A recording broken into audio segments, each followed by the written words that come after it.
안녕하세요. 버블한목두바입니다. 구독과 좋아요, 알림 설정, 회원가입 부탁드리겠습니다. 주담대 금리가 심상치가 않습니다. 2년 만에 다시 6%대로 치솟았고요. 이거 지난주 얘기죠. 이제 12월 1일, 내일부터 이제 12월 달이 시작이 되는데 상당히 주담대 금리가 엄청나게 오를 가능성이 높습니다. 두 달 반 만에 혼합형 금리가 0.5% 이상 올랐는데 12월 달은 거의 진격의 거인이 될 가능성이 높다. 연말까지 오름세가 이제 계속해서 지속이 될 거라는 전망도 지금 흘러나오고 있는데 12월 달 되면 거의 정점에 이르지 않을까라고 생각이 됩니다. 미국 국채금리 10년물이 계속적으로 4%대에서 이제 턱걸이를 하고 있어요. 어찌 보면 미국 채금리가 조금 수그러드는 어떤 느낌적 느낌도 들었지만 달러 강세 기조가 계속적으로 확대되는 바람에 미국 국채 역시도 아주 강성의 강골 이미지를 유지를 하고 있습니다. 10년물은 고스란히 한국의 주담대 금리를 직격하게 되고 결국 시중은행은 조달 비용이 굉장히 증가하게 되죠. 이거 고스란히 소비자에게, 차주들에게 전가합니다. 이렇게 되면 지금 7%대 인뱅에서 7% 주담대가 나왔는데 이제 8% 주담대 12월 달에 정말 모든 사람이 깜짝 놀랄 정도의 시중은행에서 치고 나올 가능성 높습니다. 지금도 조짐을 보이는 곳이 있어요. 이따가 소개해 드리겠습니다. 이런 어떤 여파에 따라서 지금 금값이 변동 요인이 굉장히 큰 또 금융시장, 안전자산 상당히 선호하는 이 자금 흐름 계속적으로 지금 그 영향을 받고 있어서 금값이 또 뛰기 시작했습니다. 일주일 만에 또 3% 뛰기 시작했고요. 역시 골드는 골드다 라는 그런 어떤 느낌을 지울 수가 없는데 금융시장 자체가 1, 2주간 이 미국 주식시장이 상당히 좀 보합세를 보였었습니다. 근데 12월 들어서는 제가 전망하기는 금리 인하가 확실시 되기 때문에 산타 랠리는 기대하셔도 좋을 것 같습니다. 서학개미, 특별히 미국 주식 쪽으로 투자를 하시는 분이라면 일단 부동산 딱 선 긋고 그쪽은 아예 쳐다보지도 않겠다. 구축이 확실하게 내년 상반기까지 반토막이 나기 전까지는 내 나름대로의 기준을 세워서 금융시장에 적극적으로 도전을 하시겠다라는 분들은 12월이 굉장한 어떤 호재가 될 가능성이 높습니다. 그래서 좀 예의주시할 필요가 있겠고요. 금값 역시도 확실한 강세를 보이고 있고 금값이 이렇게 뛴다는 건 결국에 가서는 미국 기준금리 인하가 확실하다는 얘기입니다. 패드워치2에 의하면 인하될 확률이 85%로 반영이 됐는데 새벽에 더 올랐죠. 86.4%까지 치솟았습니다. 이 정도면 거의 100%라고 보시면 됩니다. 패드워치의 이런 어떤 예상치가 거의 빗나간 적이 없었습니다. 인하 확률이 높아지면 높아질수록 패드의 기준금리 인하 현실화는 눈앞에 딱 불을 보듯 뻔하게 나타날 것이 분명하기 때문에 상당히 미국 주식시장과 금융시장 그리고 금값 이 부분은 이 상승세를 탄력을 많이 받을 것 같고요. 우리나라는 지금 반대죠. 기준금리 지금 4연속 동결에 이르고 있습니다. 그만큼 환율 변동성이 너무 크기 때문에 자고 일어나면 1470원 되는 경우가 허다하지 않습니까? 그만큼 원화 가치가 자생적인 어떤 경쟁력을 좀 많이 상실하고 있는 그런 상황이고 엔화하고 요즘에는 특별히 이제 동조되는 이 경향이 많기 때문에 엔화가 지금 상당히 재정 확대 정책 때문에 달러 대비 떨어지고 있어요. 그러니까 같이 손잡고 원화도 떨어지고 있는데 이게 위안화 영향도 지금 받고 있지 않습니까? 물론 서학개미들이 80조, 100조 이상 계속해서 쏟아붓는 어떤 미국 증시에 대한 투자 이 영향 때문에 환율이 이런 식으로 좀 약화된다라는 의견도 있지만 그건 좀 부분적이다. 그러니까 대체적으로 금융시장의 어떤 변동성이 지금 환율 자체를 굉장히 많이 깎아내리고 있고 이런 어떤 이 한국은행의 동결 수수는 결국 카드사 이자의 상당 부분 부담을 주게 돼요. 이자 비용이 무려 3조 5천억 정도로 늘어났습니다. 전년 대비 2.61%인데 이렇게 되면 수익률이 줄어버리니까 자금 조달 비용이 갈수록 카드사는 늘어날 수밖에 없는 거고요. 기준금리 추가 인하 시기가 이제 갈수록 올해는 이제 물 건너갔고 내년 상반기도 좀 어려울 가능성이 높습니다.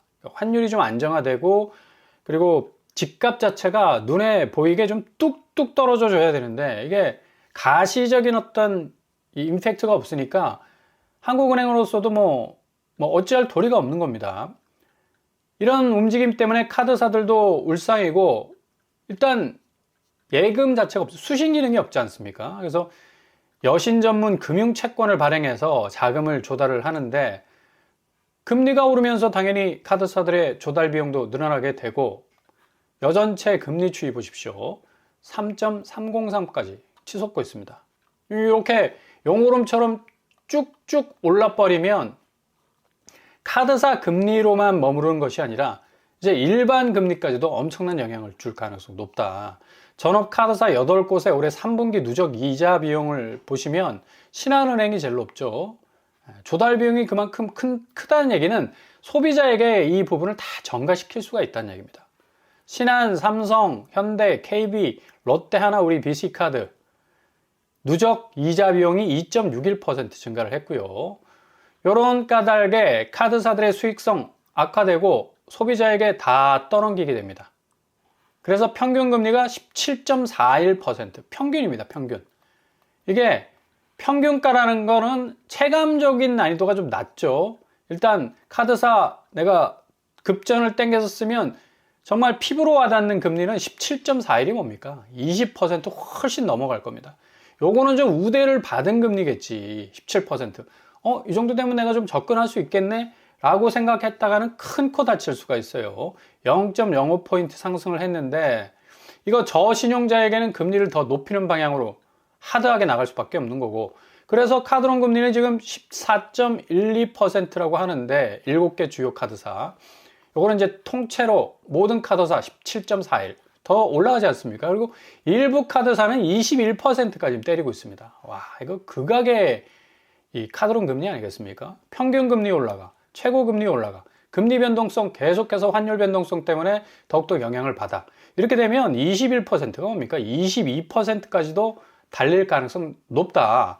지금 현재 카드론 금리 22% 업계 최고 수준에 해당되는데, 분명히 이 지점까지 터치하는 업체들 분명히 많이 나올 겁니다.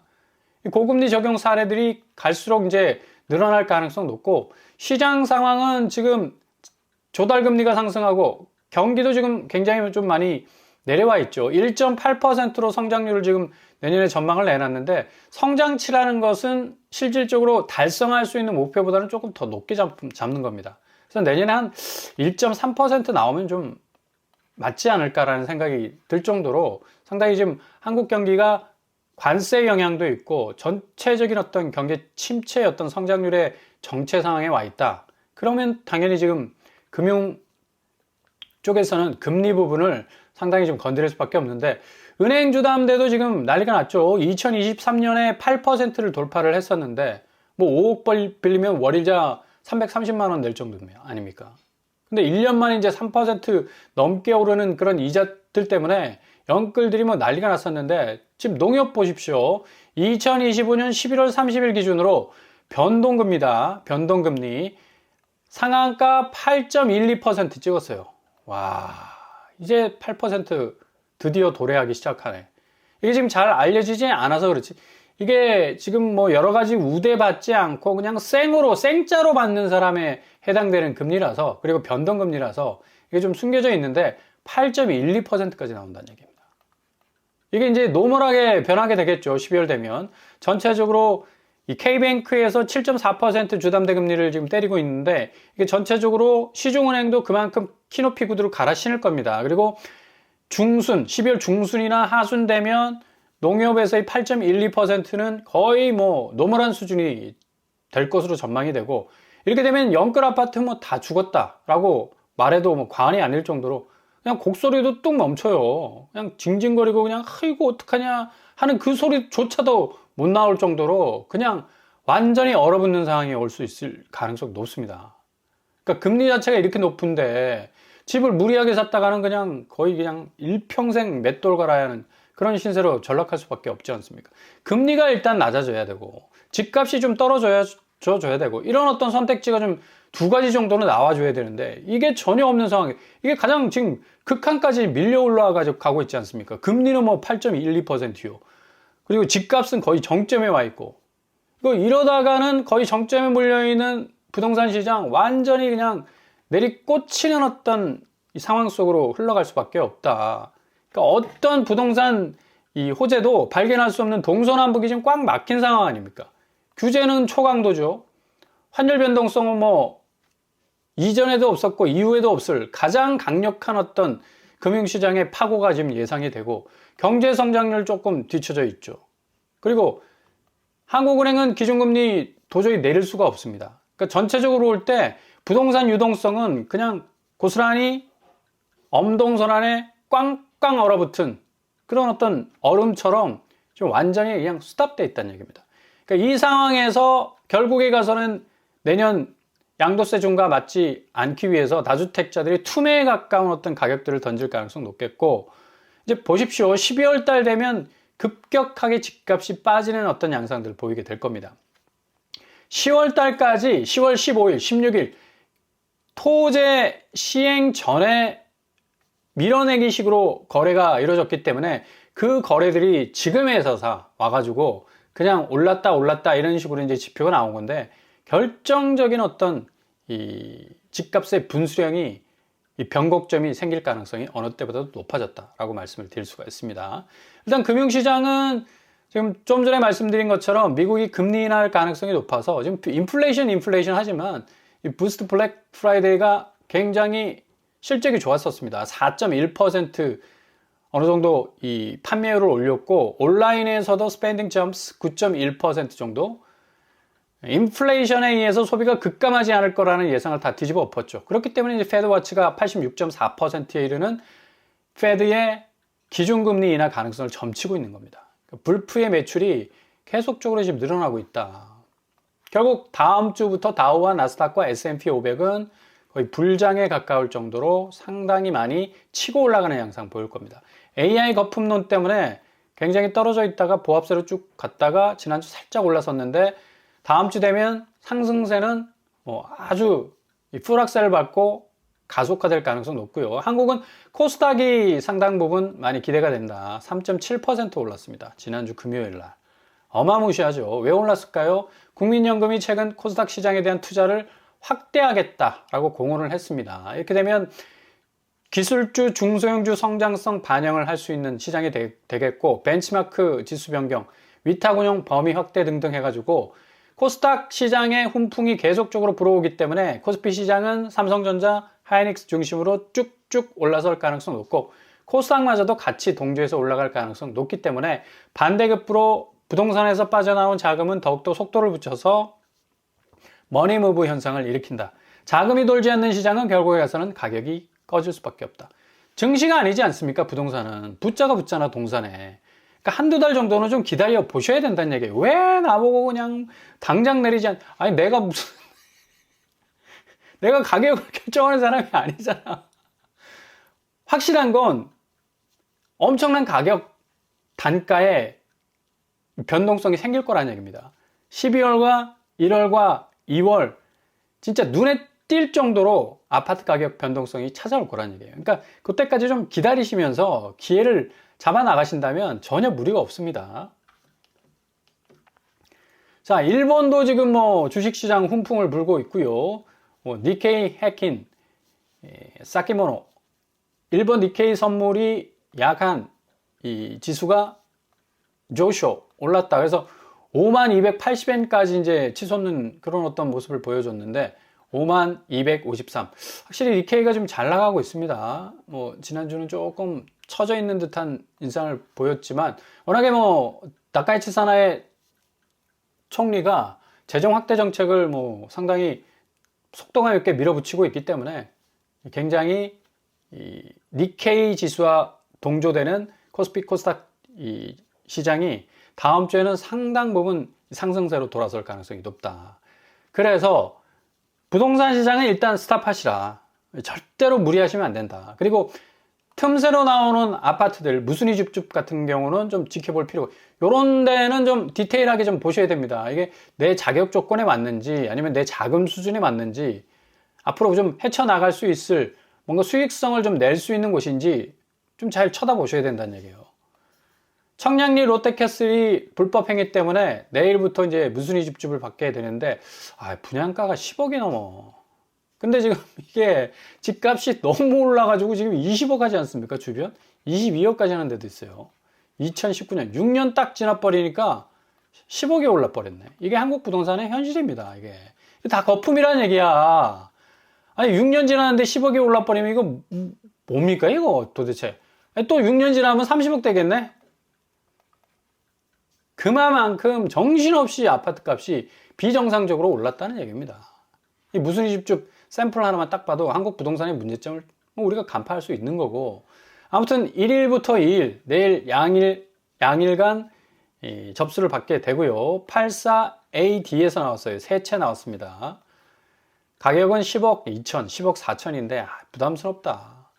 시세 차익이 아무리 10억 뭐 뺀다고 그래도 이거 뭐 지금 전세가 7억 5천, 8억까지 나오고 있어서 전세 주고 들어갈 수 있는 그런 또 길은 있습니다. 왜냐하면 여기 11제곱미터, 대지 지분이 15제곱미터를 초과하지 않기 때문에 토제 규정을 안 받아요. 그래서 가격 대비 10억을 가져갈 수 있는 굉장한 로또다라고 이제 보도가 나오곤 있지만, 작은 계획을 좀 면밀히 살펴보면 계약금 1억 500만 원 정도 필요합니다. 그리고 계약을 12월 15일 날 뭐 당장 보름 뒤에 해야 되기 때문에 요 계약금 1억 500만 원 지금 가지고 계셔야 되는 거고, 실질적으로 실입주 버전 보시면 대출 조건 잔금 대출 4억 정도 최대 가능할 것 같고, 뭐 필요자금 보시면 뭐 계약금 10%, 중도금 60%, 잔금 대출 후에 부족분 5억 따지면 6억 6천 정도 이제 자기 현금이 필요한데, 이거 현금을 6억 이상 가지고 있는 사람 없지 않습니까? 현금 부자 아니고서는. 그리고 전세로 잔금 치를 수가 있어요. 총 투자금 1억 9천만 원 이하면 충분히 가능할 수 있겠다. 전세 시세가 지금 8억 5천에서 10억 사이 찍고 있기 때문에 계약금 뭐 한 전세를 9억이라 가정하면 9천만 원, 옵션비 2,400, 2,700만 원, 잔금 부족분 뭐 580, 750 이렇게 따져서 총 투자금 한 1억 9천만 원 정도. 근데 지금 627 대책 이후에 전세 자금 대출 불가합니다. 이게 치명적이네. 현금 보유 후 세입자를 구해야 전세 잔금 처리가 가능하죠. 그러니까 소유권 이전 등기를 목적으로 한 전세 자금 대출 안 됩니다. 요게 맹점이 있는 거죠. 그리고 또 하나가 있어요. 주택담보대출 받을 경우에 6개월 이내 전입 의무가 있어. 이것도 치명적인데. 그러니까 대출을 일단 받아버리면 전입해야 됩니다. 들어가 살아야 된다는 얘기예요. 그러니까 전세를 기본적으로 못 준다는 얘기지. 그러니까 이거는 뭐 사실상 토지거래허가구역 규제를 받는 것과 다름이 없다는 얘기예요. 그러니까 이런 맹점이 있다는 얘기예요. 근데 일정 정도 내가 집을 사기 위해서, 특별히 서울에서 집을 사기 위해서 자금을 모아오신 분이라면 충분히 도전은 가능하죠. 일단은 당첨되면 10억 이 시세 차익이, 시세적인 어떤 차이가 나고 있으니까. 그러니까 아무튼 이런 데는 좀 한번 좀 자세히 살펴보시고요. 만약에 여기 당첨됐는데 내가 자금이 도저히 안 된다 그러면 그냥 포기하셔도 됩니다. 선당 후금이 가능합니다. 그런 어떤 장점은 있죠. 자, 그리고 200채 정도 나오는 서울 무순위, 과천, DH방배, 잠실레미안, 그리고 마포자이, 청담 리엘 등등 해가지고 부정청약이 뭐 대규모로 발생이 됐죠. 그래서 200채 정도가 12월 달 안으로 나올 가능성이 높다라는 얘기가 들려지고 있고, 제일 좋은 거는 토지를 비껴간 지역에서 무순위 집집이 나온 거. 동탄 롯데캐슬 3억 9천 하지 않습니까? 3억대 6호제곱. 지금 6호제곱이 14억 하고 있으니까. 여기는 토지에서 비껴놨습니다. 화성, 동탄. 뭐 25개 지역, 12개 지역, 새카맣게 다 토지에 적용받고 있지만, 동탄이 싹 빠져 있으니까 동탄에서 무순위 집중 굉장히 매력적인 곳이라 할 수가 있겠죠. 그러니까 아무튼 이런 어떤 틈새들은 좀 잘 지켜보시고요. 만약에 내 자금 계획하고는 전혀 맞지 않는다 그냥 바로 그냥 스킵하시면 됩니다. 쳐다보지도 않아도 된다는 얘기죠. 그만큼 이 12월 달은 금융시장의 대불장이 기대가 되는 한 달이고, 오히려 반대급부로 부동산 시장은 가격대가 현실적으로 확 꺾일 수 있는 그런 어떤 분수령에 와 있다라는 것을 인지하시면 되겠습니다.